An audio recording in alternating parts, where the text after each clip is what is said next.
One question for you, Rick? If you, I don't know if you can answer this or not, but like something I've asked on the podcast numerous times is just do an anonymous poll within your company and ask, is anybody using AI for their session notes or treatment plans, right? Because we don't have one, so I just need to know if you're using one. For a business owner that has come to this realization, oh crap, okay, people are using an unsecure, non-HIPAA compliant AI to help with their treatment plans and session notes. What should I do? Is there something that you would recommend? Like, is there a system, or what are the questions that you would recommend they start asking themselves? Like, how do they get started into this? Putting anything that's sensitive, as you pointed out, adding anything that has PHI into these LLMs it's number one, it's unethical to do that. Mm-hmm. You should not be doing that.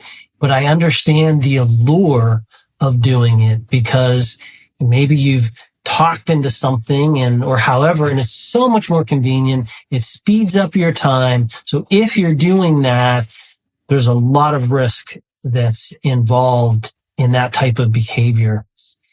There are several companies out there in the ABA space that do offer HIPAA compliant ways of doing this.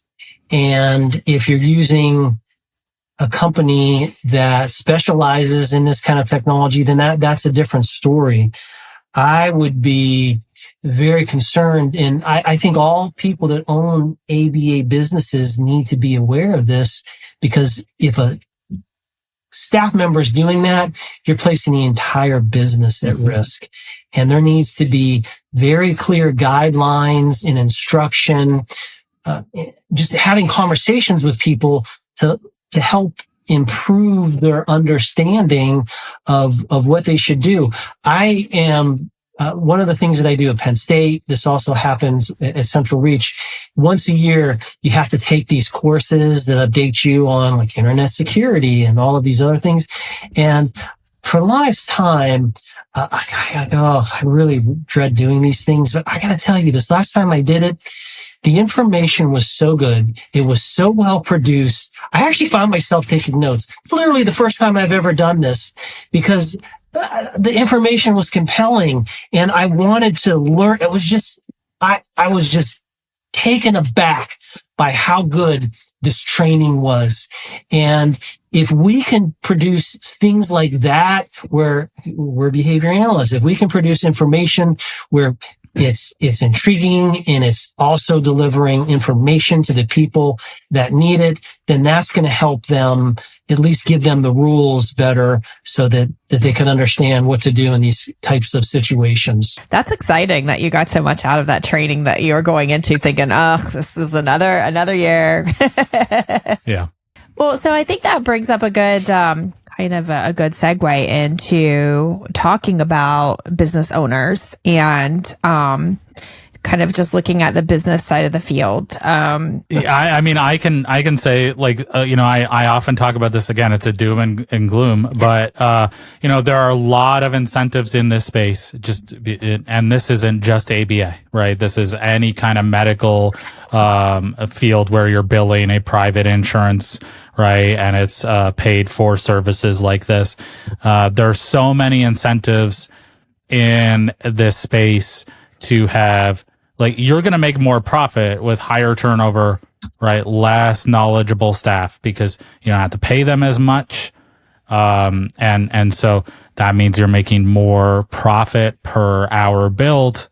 And if we can, increase the number of billable hours that our BCBs are taking, then and just make them work on the non-billable stuff at home, right, on their own time, we can increase our profitability. And it's just same with training, right? If we reduce the amount of training we provide, that means we increase our billables, we decrease our non-billables, and we can increase our profit. And you have some of these larger companies. I heard it was as high as 105% churn on their staff, which seems insane to me. But even smaller companies were at around 65% turnover rate. So there's just a lot of incentive in this space to do the wrong thing. And if you don't go into starting an ABA company understanding that environment, right, you're just like, I'm going to provide great services no matter what, right? And I'm going to take whatever rates I get and I'm just going to do my own thing. And I'm going to provide better services. If you don't go into it knowing how the incentive structure is, you're going to get a rude awakening in year 2 and 3 when you go to your accountant and say, hey, why am I not making any money, right? Like I have to pay my BCBAs this amount and I'm only making, a very small amount. And then they look at your numbers and it's because, you accepted rates you shouldn't have taken. You are paying your staff way too much.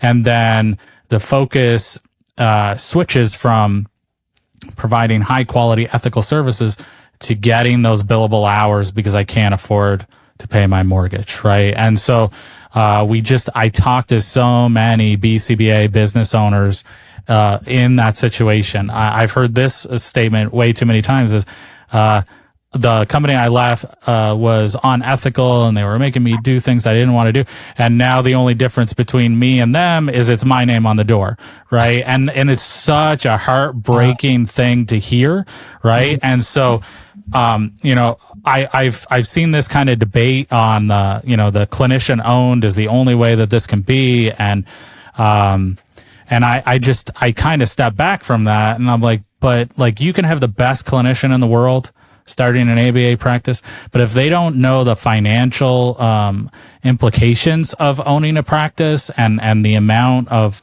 work behind the scenes, and they're losing money on every session they're providing, they're not going to be in business very long, and they may do things that they wouldn't necessarily do because of the financial burden and pressures on them, right? So I just, that's kind of my general a worldview on this, right? Is a non-clinician owned company with the right morals, the right ethic can be just as good, in my opinion, as a clinician owned company, as long as they're focused on the right things. Yeah, but do we all assume, though? I think the assumption in the field in these conversations, especially on social media, is like that a non-clinician owned company automatically means like PE. Like a lot of people are grouping that together. Yeah, I guess. There's so much to react to based on what you just said. Yeah. He likes to do that. Many people have probably heard of Warren Buffett. His number 2 guy was this guy named Charlie Munger. And Charlie Munger was incredible because he read all these books about psychology and he got his hands on some behavior analysis books and he knew about Skinner. And he has this very famous quote, and it is, "Show me the incentive and I'll show you the outcome." And he's just so right when you think about it, and it's so profound. And it gets to, like, a lot of people in business don't understand what we understand as behavior analysts, that when we talk about incentives, we talk about reinforcing behavior.